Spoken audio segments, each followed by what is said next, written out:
Bem-vindo a mais um Diário de Eva. Que você aqui já é nossa amiga, né? Eu espero que você já esteja com a gente há muito tempo. Se você não tiver, cheguei agora. O que é esse programa? Diário de Eva. Diário de Eva é o programa que a gente fala sobre feminilidade no mundo contemporâneo. A gente aborda vários assuntos importantes da atualidade. E a gente quer você aqui conosco toda quarta-feira às 2h30 para a gente debater temas muito interessantes. E como sempre, eu tô aqui com a minha querida amiga Paola Reis. Eu mesma. Tudo bom, pessoal? Já estamos aqui toda quarta-feira. Semana passada a gente teve a despedida da Tainá, muito triste. Mas estamos de volta aqui. Estamos de volta. Um tema bem legal também. Acostumem-se com a nossa cara, né? Sim. Paola e Letícia. Se você enjoar, ora ao Senhor e peça que você suporte o nosso rosto. Outras pessoas, para Deus prover outras pessoas para estarem aqui também. A gente não é ciumenta. A gente está aqui, no mover do espírito. E assim, como a gente sempre traz pessoas muito legais, cheias de conteúdo, hoje não está diferente. Então fica aqui porque o tema é depressão pós-parto. Assunto sério. Confesso que eu não tinha lido muito sobre isso até o momento, até preparar o programa, e vi que realmente é algo que a gente precisa falar. Assim, a gente pensa assim, mas eu sou solteira, eu não tenho filho ainda. Deixa esse tema mais pra frente. Mas pensa só, você como cristão, que tiver amigos, que a gente tem várias amigas agora que ganham bebê. Tem várias amigas que estão grávidas ainda. E aí, como que a gente ajuda essas pessoas se passarem por uma situação parecida? Como vencer isso? Como se prevenir disso? E é sobre isso que a gente vai conversar hoje. É sempre bom a gente se ferramentar, mesmo hoje a gente pensando, não pode acontecer comigo agora, mas ou pode acontecer com você no futuro, ou você pode ajudar alguém que esteja passando por isso. A gente precisa ficar atentas aos sinais. Exatamente. A gente não pode ser ignorante. A gente tem conhecimento das escrituras, a gente tem acesso à informação, e se Deus te trouxe hoje aqui para escutar isso, trouxe eu e a Paola para ouvir e escutar também, então significa que a gente tem que aprender, não é verdade? Sim, exatamente. Então, a gente sempre inicia com o mais importante, o versículo do dia. O versículo do dia, vamos de Salmo 142, do 1 ao 7. Ao Senhor ergo a minha voz e clamo, com a minha voz suplico ao Senhor. Derramo perante Ele a minha queixa, e à sua presença exponho a minha tribulação. Quando dentro de mim me esmorece o espírito, conheces a minha vereda. No caminho em que ando, me ocultam uma armadilha. Olha à minha direita e vê, pois não há quem me reconheça, nenhum lugar de refúgio, ninguém que por mim se interesse. A ti clamo, Senhor, e digo, tu és meu refúgio, o meu quinhão na terra dos viventes. Atende meu clamor, pois me vejo muito fraco. Livra-me dos meus perseguidores, porque são mais fortes do que eu. Tira minha alma do cárcere, para que eu dê graças ao teu nome. Os justos me rodearão quando me fizeres este bem. É isso. Para você ver, né? É um tema pesado, né? Exatamente. Um salmo para a gente ver que não é só com a gente que acontece, né? Exatamente. Os personagens bíblicos, né? Essas pessoas, homens e mulheres, também passaram por situações muito difíceis. E aqui, nesse salmo, a gente vê em quem eles confiavam. Exatamente. Então, a gente sempre traz a abordagem da teologia do sofrimento, né? A gente tem um programa de aconselhamento, tem tudo aqui, que fala muito sobre a teologia do sofrimento. O cristão vai sofrer, e parece que às vezes é um pouco maçante, né? Mas é no sofrimento que a gente aprende muito sobre o caráter de Deus e sobre como ele se relaciona conosco, né? A gente está nessa terra aqui, a gente vai sofrer. Então, as questões como que isso vai nos aproximar do Senhor? Como que isso vai fazer com que a gente amadureça e se pareça mais com Cristo? Então, são temas atuais. Agora, depressão pós-parto. Então, fica ligadinho aí. Mas antes, temos o quiz de Eva. O quiz de Eva. Roda a vinheta.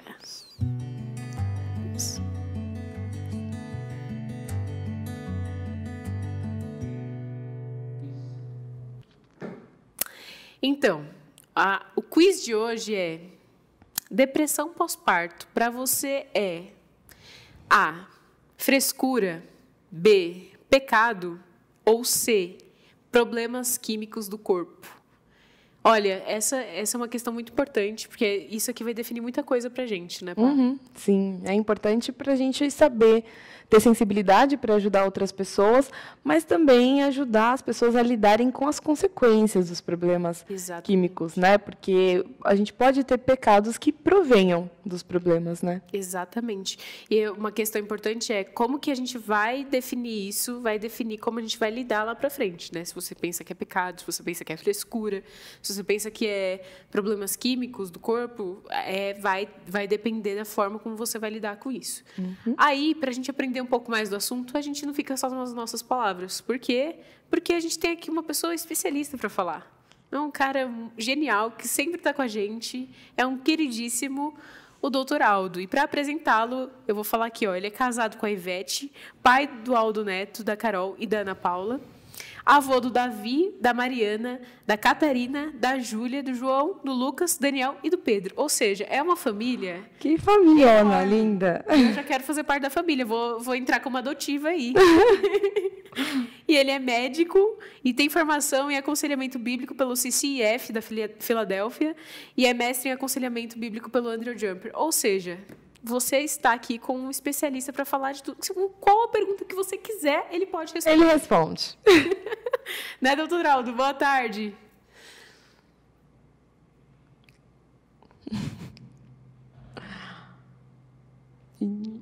Não, a gente está com um probleminha de retorno. Tá me ouvindo agora? Agora sim. Desculpa. Mas não é tudo isso aí, não. E não é qualquer pergunta também. Não. Queria aquela pergunta que fizeram ali agora há pouco para o pastor Hernandes. O que Jesus fez dos 12 aos 30? A resposta bíblica é que ele crescia. Só. O que ele fazia? Ele crescia. Não, mas aí a gente sabe que para o senhor só vem pergunta tranquila. Porque o senhor fala que não sabe, mas a galera joga aí e o senhor vai no pique já. Na cola. É isso aí. Não, eu sempre chamo o doutor de pastor, gente. Então, se por meio da conversa eu falar pastor, é porque ele tem um caráter pastoral. A gente já é ovelha já. Pode ser uma profecia também. Doutor, vamos lá. Primeira pergunta. Depressão pós-parto, o que é e ela existe de fato? Bom, a depressão pós-parto, eu vou me guiar no programa hoje com toda a estrutura disponível pelo Ministério da Saúde sobre esse assunto, tá? Ele traz praticamente tudo que a gente vai tratar sobre esse assunto aí. Então, eu acho que é um bom parâmetro para nós, tá? Bom, na verdade, a depressão pós-parto é uma condição de profunda tristeza, de desânimo, de desespero, de falta de esperança, que ocorre imediatamente após o parto, tá? Ela difere da depressão comum que ocorre em qualquer etapa da vida, tá? Ela ocorre imediatamente após o parto. Então, a mãe que acabou de dar à luz, ela não se sente nem um pouco motivada a cuidar do seu filho, da sua filha, né? Ela tem um desânimo total, não quer cuidar da casa, não quer cuidar da família, não quer trabalhar em nada, não quer pensar em nada, não quer fazer nada e fica extremamente abatida, para baixo. Nada tem graça, não quer conversar com ninguém, evita o contato dos filhos, do marido e começa a sofrer de culpa crescente por conta de não estar cuidando do recém-nascido, né? Ela meio que não aceita o recém-nascido, isso é bem nítido, é relato delas, né? E imediatamente vai vir uma consequência disso. Essas crianças que não são bem cuidadas nessa fase da vida poderão vir a refletir isso mais tarde, tá? Então, basicamente, a depressão pós-parto é esse quadro clínico aí que eu descrevi.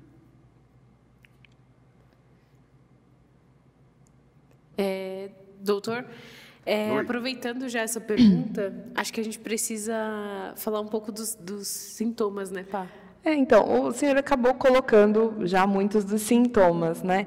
Mas a pergunta é qual que é a diferença entre a depressão pós-parto e uma exaustão comum dessa mudança de rotina, de chegada de um bebê novo, dessas mudanças que a gente sabe, né, que a chegada de um bebê traz para casa e tudo mais.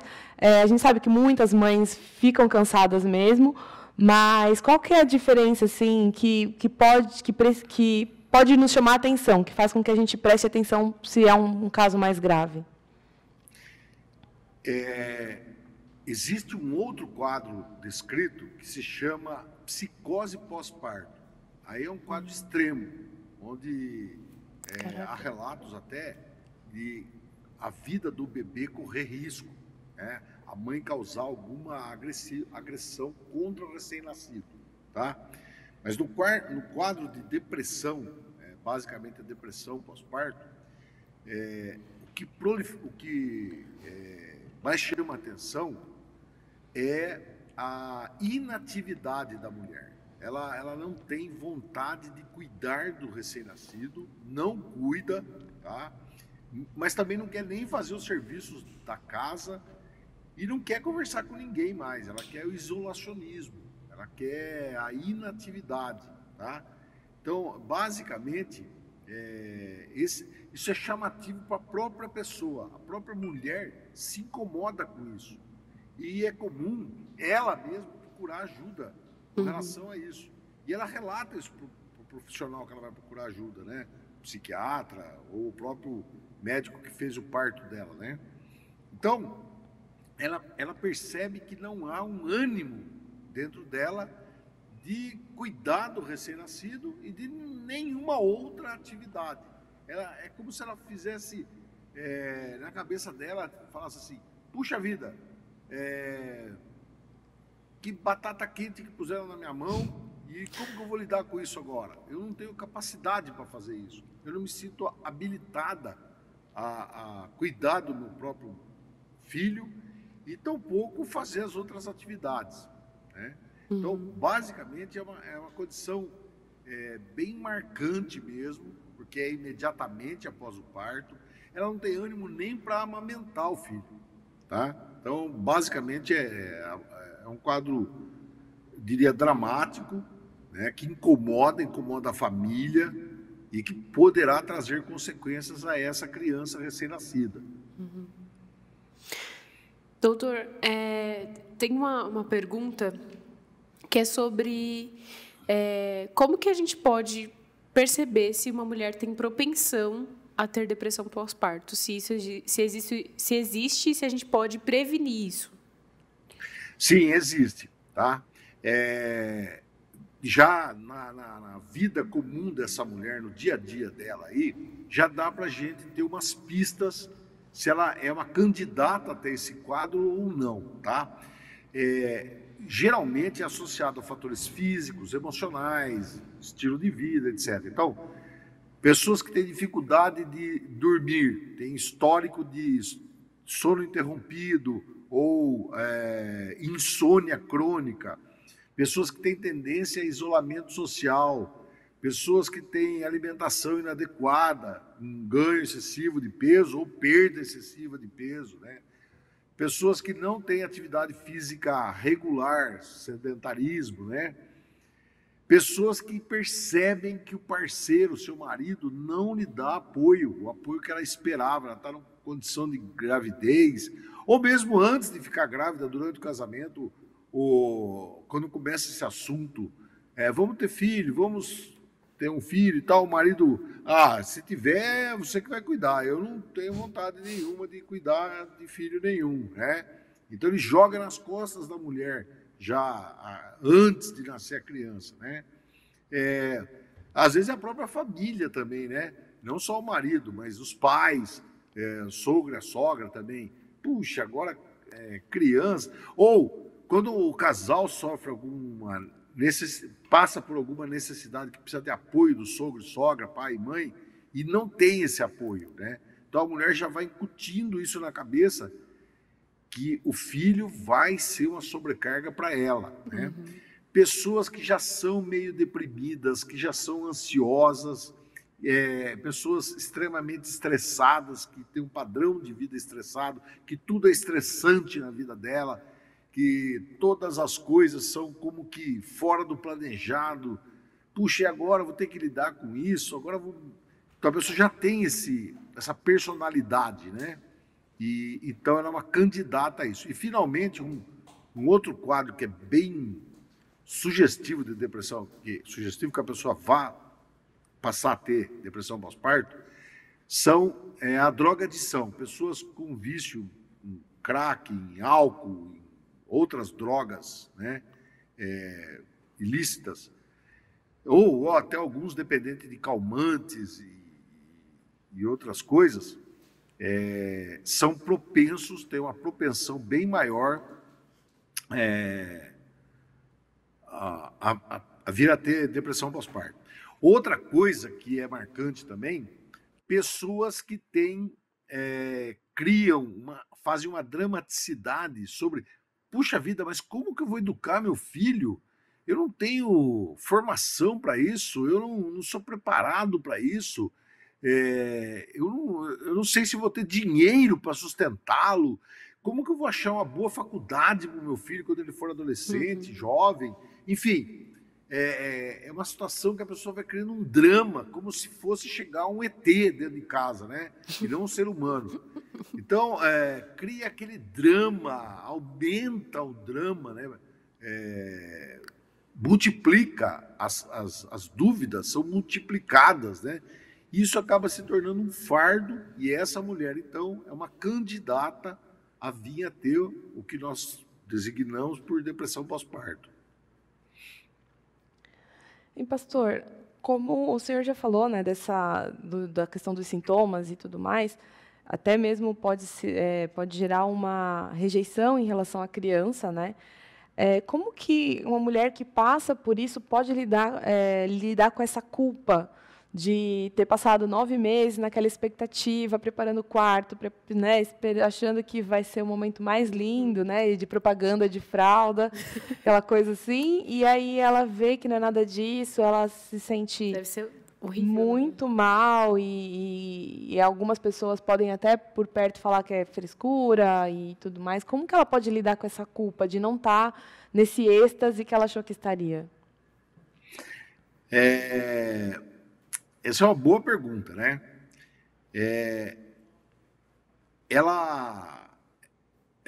A dificuldade dela parece que não há nada dentro dela que a leve para a solução do problema. Parece que o problema é completamente insolúvel. A impressão que ela tem é que não tem saída, ela tá presa numa armadilha, ela está completamente refém da situação e não tem como escapar disso. Ela não enxerga nenhuma luz no fim do túnel, tá? Ainda que as pessoas tentem ajudá-la, algumas falando palavras de incentivo e outras falando palavras de críticas, né? E não é incomum isso, até o próprio cônjuge pode estar criticando ela, né? Pô, você não está assumindo suas funções de mãe e tal, né? Isso acaba machucando mais ela, né? Então, é difícil para ela lidar, porque ela não tem iniciativa nem para lidar com isso. Ela não quer raciocinar sobre isso aí. Ela se sente completamente amarrada, atada, tá? E a causa, segundo a medicina, é que desarranjos hormonais que ocorrem nesse período fim da gravidez, o encerramento da gravidez, traria um desajuste hormonal. Então, a mulher seria refém desse desajuste hormonal. Então, na verdade, o corpo dela é que não está obedecendo aos comandos que ela dá. Eu tenho que cuidar do meu filho, eu tenho que amamentá-lo, tenho que trocar a roupinha dele quando ele fizer cocô, xixi, eu tenho que embalar ele no meu braço lá quando ele está chorando, eu tenho que cuidar dele para que ele não caia do berço, para que ele... Enfim, eu tenho que dar comidinha na hora certa dele, banho.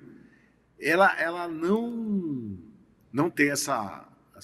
Ela entende que tem que fazer isso, mas não consegue fazer. E, na verdade, na minha opinião, eu não sou um grande pesquisador dessa área, eu acredito que, ainda que haja um desbalanço hormonal nessa fase de término da gravidez, ainda que isso ocorra, que é verdadeiro, eu acredito que boa parte dos sintomas se deve à incapacidade do coração da pessoa responder a isso. Porque quando eu falei daquelas pessoas que nós temos que prever que elas vão ter esse quadro aí, veja que eu coloquei uma série de qualificações de pessoas que já têm predisposição pessoal para isso. O coraçãozinho já é balançante em relação a novidades, né? Ainda mais uma novidade como essa, né? Vir uma criança para dentro de casa. Então, essas predisposições individuais, mais o desbalanço químico, porque nós não podemos esquecer que nós somos uma unidade psicossomática. Nós temos o soma, né, que é o corpo, mas temos a nossa psique, que é a nossa alma, nosso coração, nosso espírito, né? E aí nós temos que entender que uma coisa interfere na outra, né? É muito interessante isso, porque você dá uma perspectiva de esperança até, né? Quando você olha para a depressão não só como distúrbio químico, né? Dá para a mulher já ver se ela tem uma tendência para ter a depressão pós-parto e ela já ir tratando o próprio coração antes que isso aconteça, né?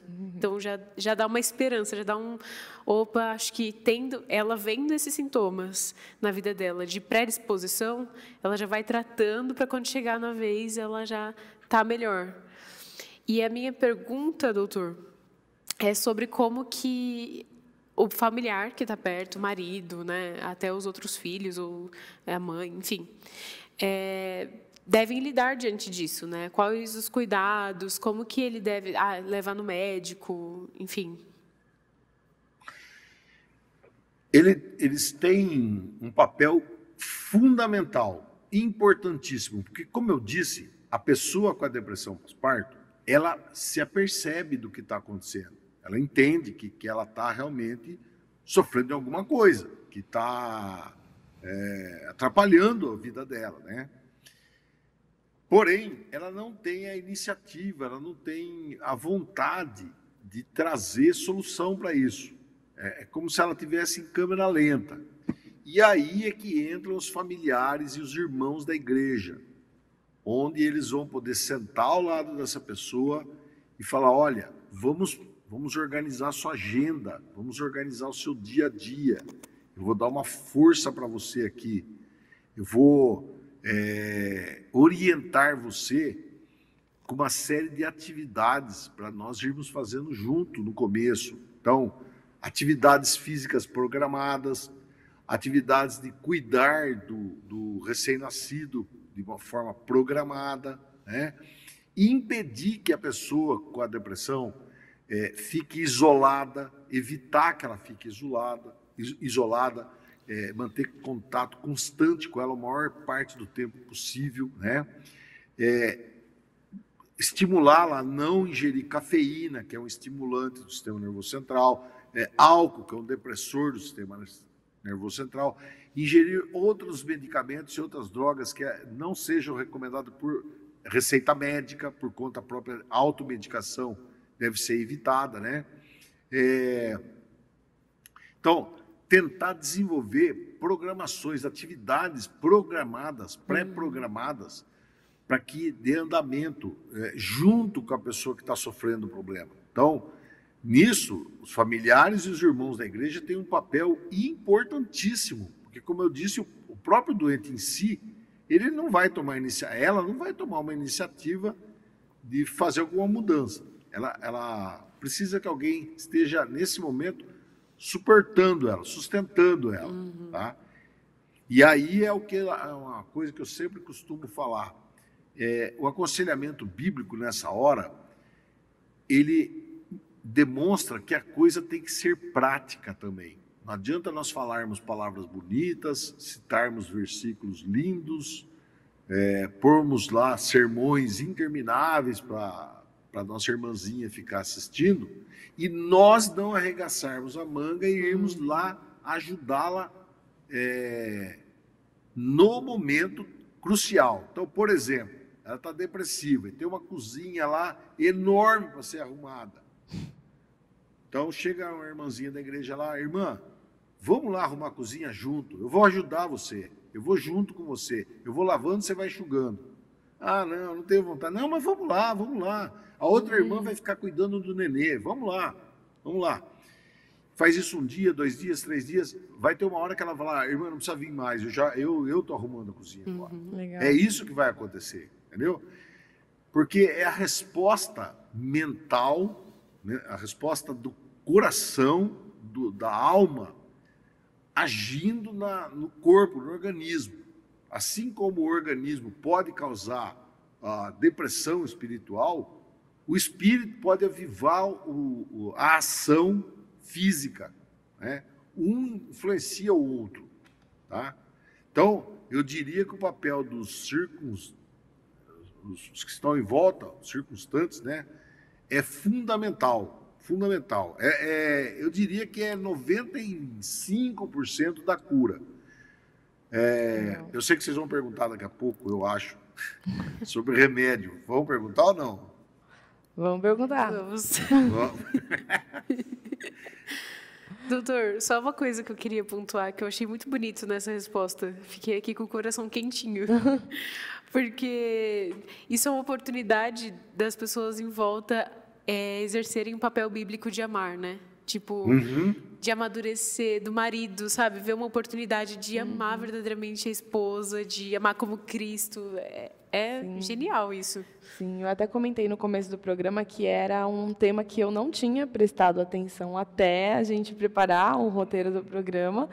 E me chamou a atenção, tipo, quantas amigas que eu tenho que estão grávidas ou que já tiveram bebê e que eu talvez nem tenha parado para perguntar sobre esse tema e saber como tem passado nesse sentido. E é importante a gente falar disso para ver como a gente precisa ter sensibilidade, né? Naquela visita, a gente às vezes chega lá tão empolgada, quer ver o bebê e levar um presentinho, aquela coisa mais clássica, e não se atenta a essas coisas, né? Às vezes uma chamada de lado ali, perguntando se está tudo bem mesmo, né? E se oferecer para ajudar pode fazer muita diferença. E até para os próprios maridos, né? Eu vi um comentário aqui que acho que foi a Marcela, não sei, desculpa, falou que é muito importante o marido, os homens verem terem essa visão, essa perspectiva, porque aí você senta para conversar com sua esposa, tem aquela prática, né, de ajudar a cuidar do bebê, e até criar um vínculo com a criança mais para ela não crescer com esse peso, né? Não sei se isso desencadeia alguma coisa na criança, algum trauma. Sim, com certeza. Tem estudos demonstrando que os filhos das mães que sofreram depressão pós-parto, ou mesmo aquele quadro que eu disse mais grave, que é a psicose pós-parto, né? A psicose pós-parto, só para vocês terem uma ideia, ele é muito mais grave que a depressão. Ela acomete a mulher até 3 semanas depois do parto, tá? Há um sono perturbado, praticamente uma insônia grave,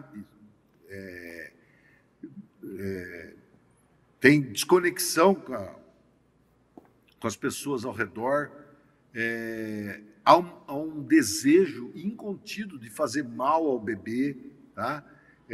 Umas mudanças drásticas de humor. A pessoa uma hora está um pouco alegre, mas no momento seguinte está extremamente triste, né? Alucinações visuais, auditivas, né? Inclusive pensamentos irreais, com imaginação criativa demais, né? Então, é óbvio que isso vai trazer, tanto na depressão quanto nessa psicose aí, é óbvio que isso pode marcar a vida da criança, tá?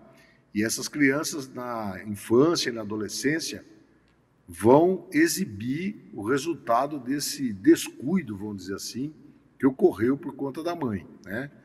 Então, é um quadro, depressão pós-parto, que pode trazer consequências para a vida da criança, de uma forma até talvez definitiva, e por isso da importância. A Paola falou aí da frequência disso daí. Não é um quadro tão raro assim, tá? Tem estatísticas aí que dizem que até 1/4 das pacientes podem desenvolver esse quadro aí. 1/4 das gestantes, o que é uma quantia absurdamente alta, né? E, inclusive, isso aí está no radar do governo. O SUS tem programas de assistência a mães que desenvolvam depressão pós-parto, tá? Então, é tão marcante esse quadro aí que o próprio sistema público de saúde está preocupado com isso, tá? Porque, primeiro, que não é uma coisa tão rara, e segundo, que é uma coisa marcante, tá? E que pode trazer consequências. Então, existem programas da rede pública para cuidar de mulheres que estão sofrendo desse quadro.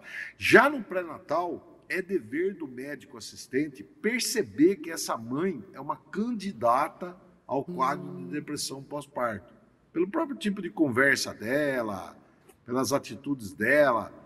Então, o médico, ou mesmo o pessoal em volta do médico, lá, assistentes sociais, enfermeiros, já deve estar ligados que aquela mulher é extremamente ansiosa, extremamente depressiva, extremamente independente da coisa dos outros, é uma candidata. Então, muitas mães já dão à luz e já entram nesse programa de assistência à depressão pós-parto, tá ok? Então, não é algo tão incomum assim. E a gente não, acho que talvez não conhecer tantas histórias assim é um sinal de que talvez muita gente tenha tido e não conta, né? E não fala, talvez por vergonha. Então, até é importante a gente falar disso para as pessoas entenderem que é algo que pode ser falado, pode ser compartilhado para incentivar as pessoas a procurarem ajuda, né? As pessoas não se sentirem tão estranhas assim, tão mal quando passarem por isso. É porque a culpa já é inerente já quando você passa por isso. Sim. E aí, com a ajuda da igreja, da comunidade, da família, acho que essa culpa pode ir sendo reduzida, né? Sim, exatamente. Pastor, uma outra questão. Como a gente falou, né, dos dois lados, né, tanto do físico e biológico quanto do espiritual. Como a Bíblia pode ajudar uma mãe passando por isso? Bom, essa pergunta ela é excelente e ela daria para a gente ficar aqui horas e mais horas falando como que a Bíblia trata as pessoas depressivas, sejam mães que acabaram de dar à luz, sejam pessoas que sofrem de depressão crônica, que lutam com a doença depressiva, né, chamada doença, né, ou depressão maior também. Existem incontáveis textos bíblicos que lidam com essa questão. E esses textos todos, eles estão calcados numa realidade. Deus se apartou de nós por causa do pecado, mas Ele quer reconciliar-se com os seus eleitos, com aqueles que virão ser adotados como seus filhos. E essa é a grande notícia, é o tal do Evangelho. Isso já aconteceu para nós que vivemos agora, no dia de hoje aqui. Essa realidade, isso aí já é uma realidade. Jesus já veio, Jesus já morreu na cruz pelos nossos pecados e já ressuscitou. E está nos aguardando para a vida futura lá nos céus, né? Nós, os eleitos que já fomos chamados, batizados em Cristo Jesus, professamos publicamente a nossa fé e temos a certeza da nossa salvação em Cristo, já sabemos que fazemos parte dessas pessoas que estão na eternidade com Cristo, estarão na eternidade com Cristo Jesus. Só que essa eternidade ela já está no tempo presente de hoje. Então, quando eu leio a Bíblia, qualquer texto que eu leia, principalmente do Novo Testamento, eu tenho que entender que eu já estou vivendo essa realidade. É Cristo quem luta as minhas lutas. É Ele que vai à minha frente. É Ele quem pode dar sustento para mim. É Ele quem resolve as minhas questões. Eu tenho que confiar nele, eu tenho que me entregar a Ele, né? Eu tenho que crer que Ele é realmente a única necessidade da minha vida. Eu não tenho outras necessidades, né? É claro que eu faço uma ideia bem aproximada daquilo que a pessoa deve estar sentindo, porque vários casos de depressão, a pessoa passa pela cabeça da pessoa, ela tem aquela chamada ideação suicida, né? Nos casos mais graves, né?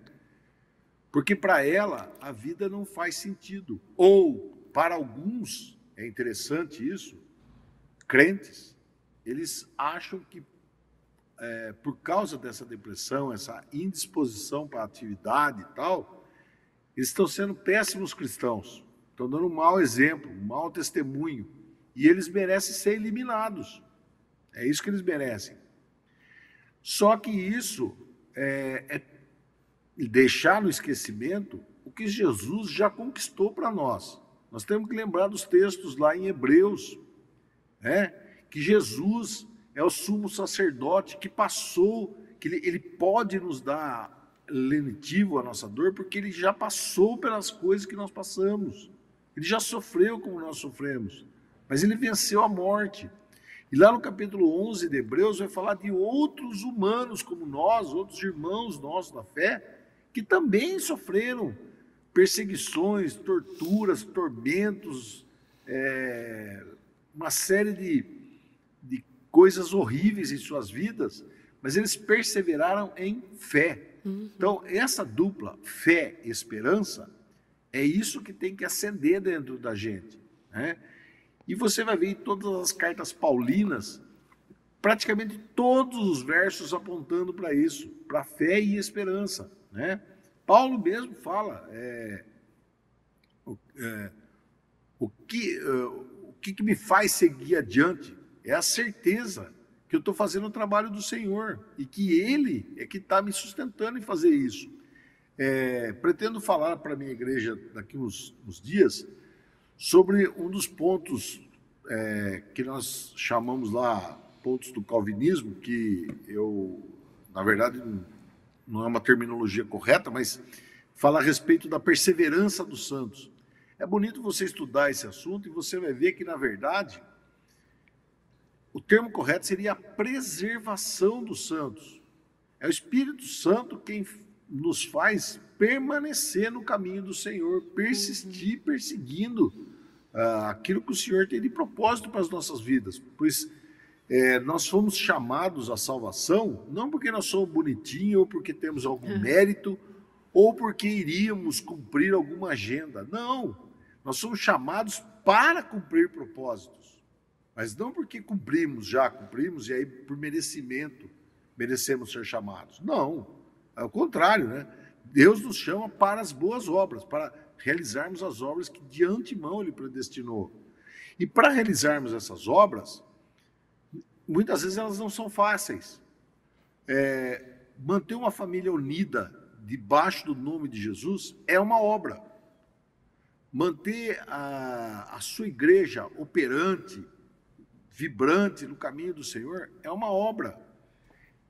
E para todas essas obras, Deus nos capacita. E nós não somos grande coisa, não. Nós somos... eu gosto da frase que tem lá em 2 Coríntios, capítulo 4, no verso 7, que Paulo fala assim: nós somos vaso de barro, que temos um grande tesouro dentro de nós, né? Então, o grande tesouro que tem é a verdade do Evangelho, a verdade bíblica. E nós somos o quê? Vaso de barro. Um vasinho lá, michuruca, que serve para guardar a porcaria dentro. né? Lá naquele tempo do Paulo, lá tinha, lembra em Timóteo, lá que ele fala que numa casa tem vasos para honra e para desonra, né? Então nós somos, às vezes, um vaso de desonra, vaso que era usado para jogar urina, fezes, né? É isso que nós somos. Porcaria. Só que dentro de nós, Deus deposita um tesouro imenso, imenso. Isso mostra que a qualidade não está em nós. Não está em nós, está nele. Ele depositou isso em nós. Então, essas coisas é que tem que ser faladas por depressivo. E isso tem que ser falado, repetido, repetido, repetido, repetido, porque ele está com dificuldade. Eu até dei uma dica aí de um livro aí do Ed Welch, que é a depressão lá, né? Ele põe isso aí, que a primeira tarefa do depressivo é ouvir, não é escutar, é ouvir com atenção. E, inclusive, você pode até dar essa tarefa para ele.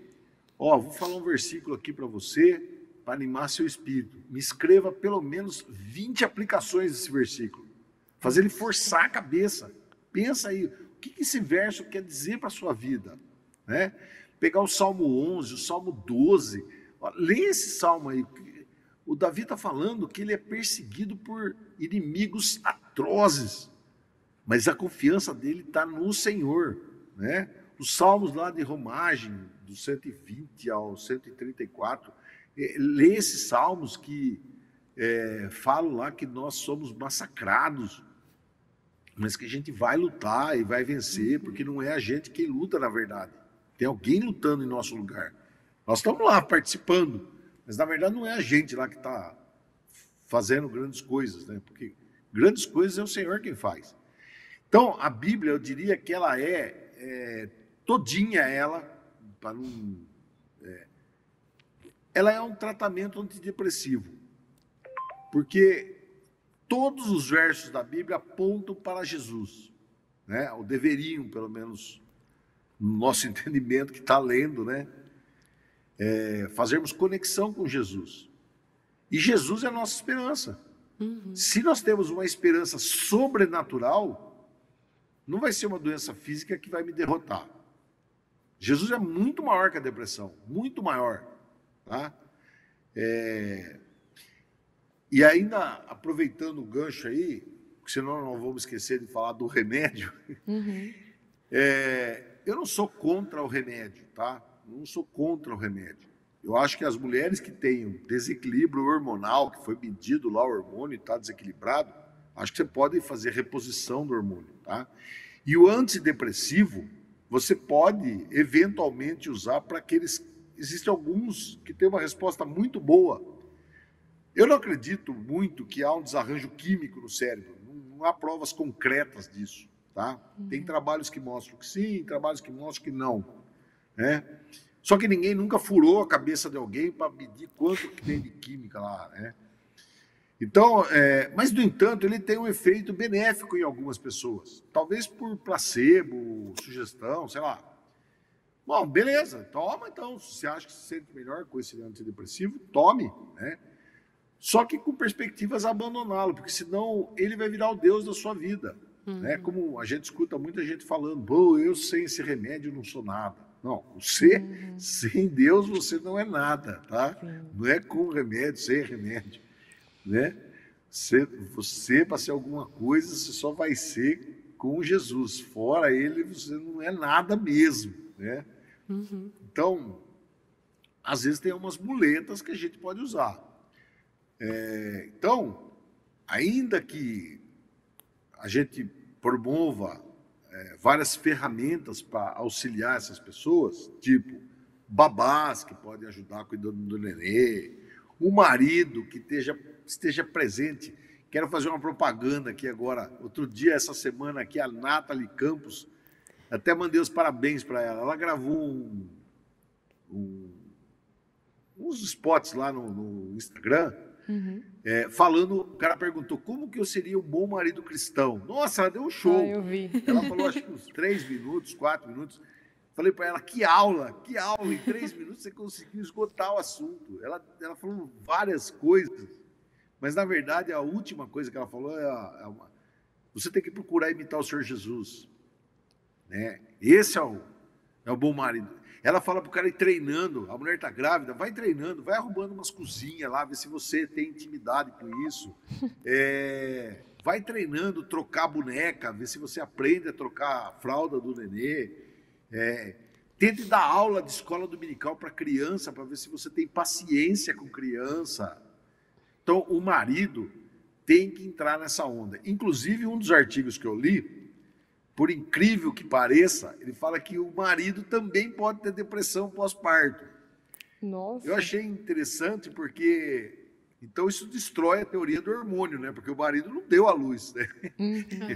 Então, a depressão pós-parto não vem necessariamente do problema hormonal, né? Então, eu acho que é isso aí. Legal, muito bom. Tem muita coisa que foi falado, eu já tô aqui. Isso aplica para vários campos da nossa espiritualidade, né? Se cortar o trecho que o doutor falou, já dá para jogar em qualquer assunto que a gente conversar. A gente pensar que a solução é o evangelho.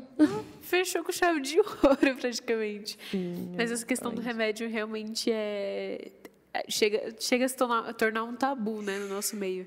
De, tipo assim, os crentes que não aceitam remédio são os legalistas, farisaicos, e os que aceitam são, sei lá, sem fé.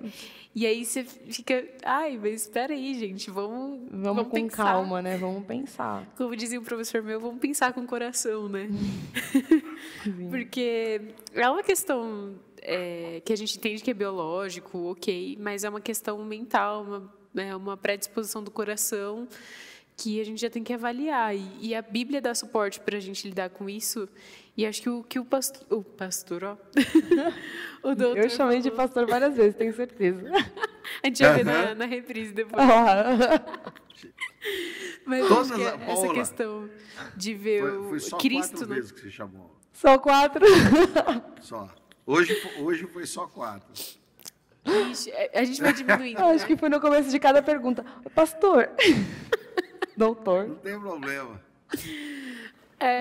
Acho que o senhor vai ter que virar pastor de fato para facilitar a nossa vida. Não, tranquilo. Tudo bem. Coloquem aqui no chat, #pastoraldo. Eu adoro lançar as tags, né? Sim. Sempre sai tag daqui. Aí, ó, a pessoa vai começar a comentar. Mas esse ponto de Cristo ser o centro, acho que já abre um espaço enorme para a pessoa ver a esperança, de limpar o coração.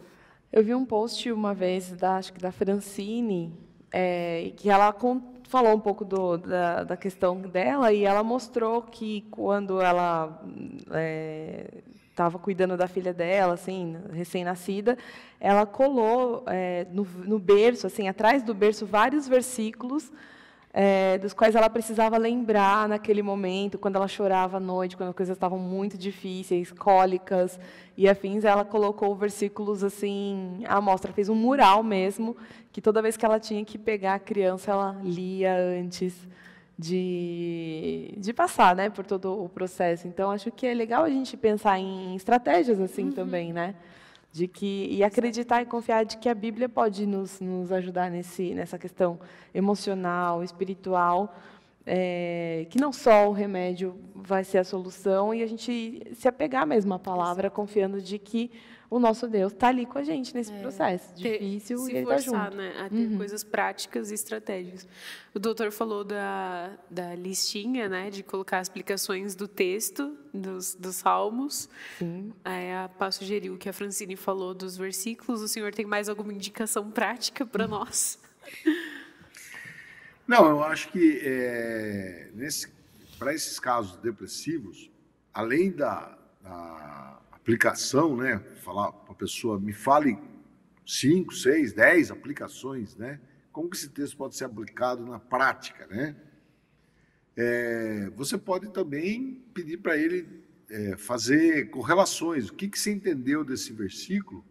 Qual outra passagem bíblica que você pode correlacionar com essa, né? E aí tentar linkar o versículo com a vida prática dele, com o que ele está vivenciando, né? Como que esse versículo pode se aplicar a essa situação? Então, a criança chora de noite, você não tem ânimo nenhum para levantar e ir lá ver. E aí você fala para o seu marido ir lá ver o que está acontecendo com a criança, né? Essa é uma situação presente, tá? Qual o versículo que nós podemos linkar com essa situação, que traga resposta para isso? Isso é uma tarefa. Outra tarefa, que uma vez eu vi o sujeito fazendo isso para um paciente depressivo.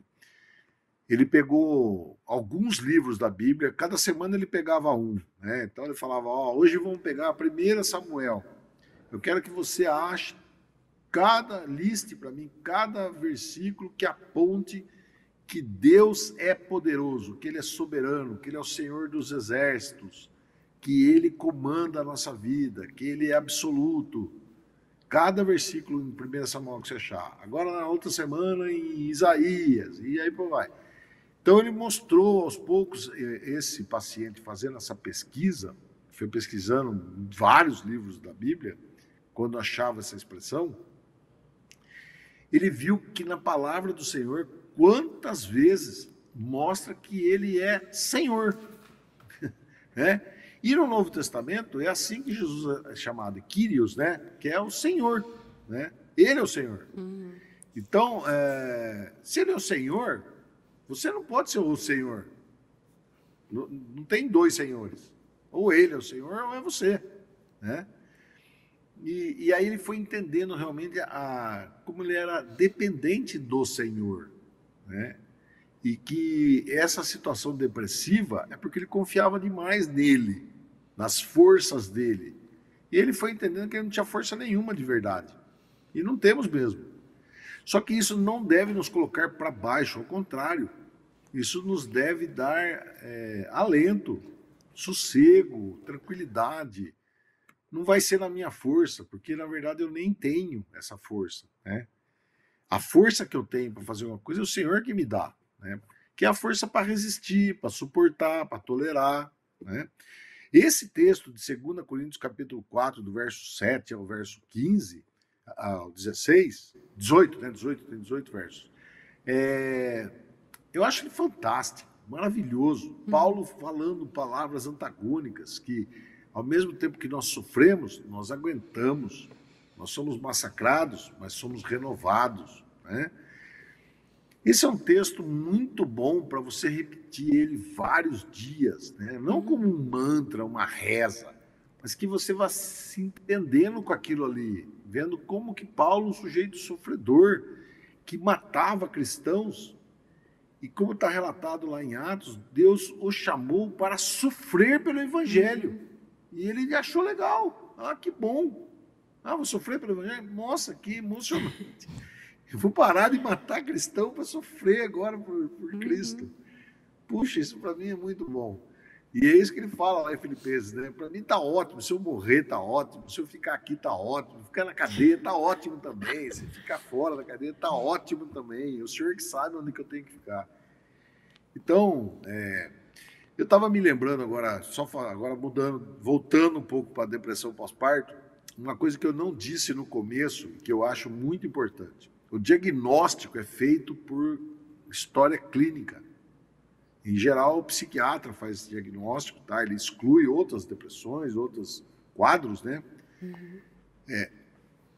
Então, são sintomas da mulher que fazem o médico entender que ela tem depressão. Então, não tem um exame de sangue, raio-x, tomografia, ressonância, não tem, tá? Agora, o que eu já vi? Eu já vi e foi um erro grave, inclusive, do médico. Achou que a mulher estava com depressão pós-parto. Na verdade, ela estava anêmica, muito anêmica. E é por isso que ela tinha aquela letargia, aquela lentidão, e ela não tinha disposição para ficar nem em pé. Nossa. E, na verdade, ela estava anêmica. Já vi também, eu sou cardiologista, já vi no meu consultório mulheres portadoras de algum defeito no coração que conseguem levar a vida na boa. Mas quando elas engravidam, principalmente ao final da gravidez, quando a mulher tem mais líquido no corpo, elas descompensam na parte cardíaca, tá? E isso aí pode postergar, pode ser esse mal-estar, esse problema, durar até depois que nasce o nenê. Então, na verdade, é uma doença do coração, não é nada de depressão pós-parto, tá? Então, por isso que a pessoa com esse quadro depressivo, falei isso no começo, pessoa que se sente inadequada e tal, vá ao médico, fazer um belo exame físico, ele tirar direitinho sua história, não seguir só pelo que eu falei aqui hoje, o que nós falamos aqui hoje é um comentário, não é uma aula de medicina, evidentemente. Então, é um alerta, minha né? orientação é que você, mulher que está para ter nenê e que viu que tem esses predispostos aí para ter depressão, se programe para conversar com o seu médico. E se ele mandar você ir no especialista, você vá, tá? Para que não haja erro de diagnóstico. Ficar tratando como depressão pós-parto e não é. Às vezes tem uma doença no corpo mesmo, que precisa fazer alguma coisa, tá? Então, Sim, tratar a doença certa, né? Às vezes o ponto do a pessoa tá com uma outra diagnóstico coisa. isso. O ponto do diagnóstico ele é importante. Exatamente. Acho que até para você não tomar um remédio que você não deveria, né? Você vai causar outro problema antes de solucionar. Exatamente. Exatamente. Não vai resolver nenhum dos dois, né? Exatamente. Doutor, agora vou jogar uma bomba aí no seu colo, tá? Que é de lei já, daqui do Diário de Eva. Mas a gente fez o quiz no começo, né? O quiz do que é depressão pós-parto para você. Todas as nossas respostas nas enquetes das redes sociais deram C. Tipo, teve uma pessoa que comentou que era B e C, que era pecado e distúrbio químico do corpo. Mas o resto, todo mundo falou que era uma questão química do corpo. Como o senhor responderia essa enquete? Não, eu diria o seguinte, é difícil a gente afirmar que a causa é um desequilíbrio químico, tá? Isso é uma teoria, suspeita-se disso aí. Mas muitas vezes não é dosado hormônio nenhum, então é um quadro clínico. Não dá para jurar que isso é causado por distúrbio químico, tá? Mas eu diria que também não é frescura, e que também não é falha de caráter, ou é uma fraqueza, né? Eu diria que são pessoas que já têm dentro de si uma predisposição à depressão e que a situação de vivenciar o nascimento do próprio filho lhe trazem peso, lhe trazem a ideia que vai ser algo pesado, algo difícil, uma missão super difícil, cuidar de outro ser humano indefeso, que não é totalmente dependente do adulto, né? A criança ela precisa do adulto para tudo, né? E talvez a sensação que ela vai ser incapaz de fazer isso. Ou vai ser uma mãe omissa, vai ser uma mãe que não está dando conta da maternidade, né? Ou vai educar seu filho de uma maneira ruim, ele não vai se tornar um bom cidadão, né? Então ela já de antemão se sente culpada e incapaz disso, tá? Então eu diria que são pessoas com propensão à depressão e que nesse momento aí que há essa fim da gravidez, que é estressante, o medo do parto, o parto em si, que é outra situação estressante, e a vinda do nenê com a sobrecarga de responsabilidades que naturalmente vem junto, né? Então, acho que esse conjunto de coisas desequilibram o emocional da pessoa, desequilibram seus botões, né? Seus sustentáculos, né? E aí ela não responde bem, tá? seria mais ou menos assim, vou fazer uma comparação bem absurda, tá? Não é uma boa comparação, mas para o pessoal que está assistindo a gente ter uma noção. Eu já sou um cara meio preocupado, eu já sou um cara meio estressado, eu já tenho o pé atrás, de repente eu recebo a notícia que eu estou com câncer. Aí o mundo desaba para mim. Desaba e eu acho que o mundo acabou. Né? Então você vai falar, o causador dessa depressão foi o câncer. Não, ele não foi o causador. Ele foi o empurrãozinho que faltava para eu cair no buraco da depressão.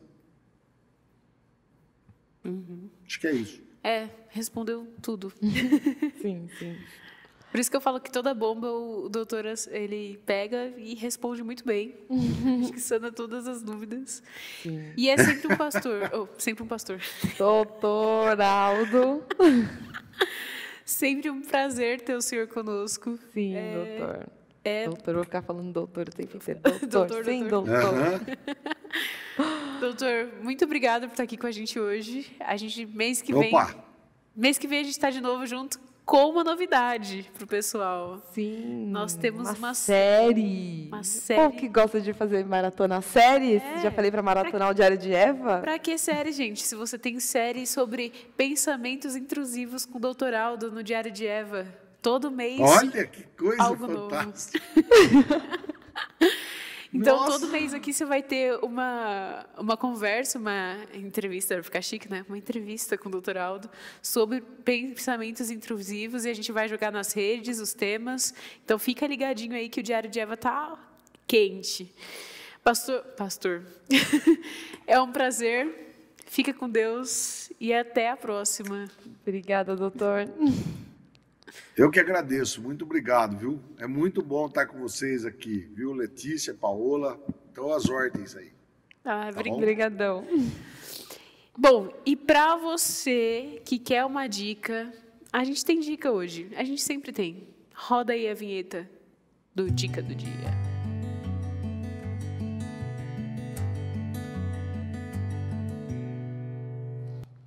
A dica de hoje não é nossa, né, Paola? A dica de hoje é do próprio Dr. Aldo. Ele deixou como dica o livro do Ed Welch, Depressão, que vai aparecer aí na sua tela. Olha, muito bom esse livro. Esse Ed Welch, ele é conselheiro bíblico, ele é especialista nas áreas de aconselhamento. Então, leia esse livro se você quer saber um pouco mais sobre o assunto. Ele é um pouco mais vasto, né? Ele não é especificamente sobre depressão pós-parto, mas ele vai tratar do assunto de uma forma muito profunda para você. É isso, né, Pá? É isso. Acho que a gente já estourou o tempo e chegamos ao final. Foi muito bom esse programa, né? Foi bem esclarecedor para mim, especialmente. Não sabia que tinha tantas coisas para pensar sobre o tema e espero agora estar mais preparada para ajudar as pessoas. Exato. E para se preparar, né? Quando sim, também. A gente está aí preparada. Eu espero que você tenha se sentido preparada e você que é homem também preparado para ajudar a sua esposa. Exatamente. Teve um recadinho ali à parte para os homens também. Então, divulga esse vídeo, ele vai sair na íntegra e aí você divulga para suas amigas, para seus amigos, e aí a gente tem uma galera preparada para viver a vida. Olha só. A gente fica por aqui. Tchau, tchau. Até.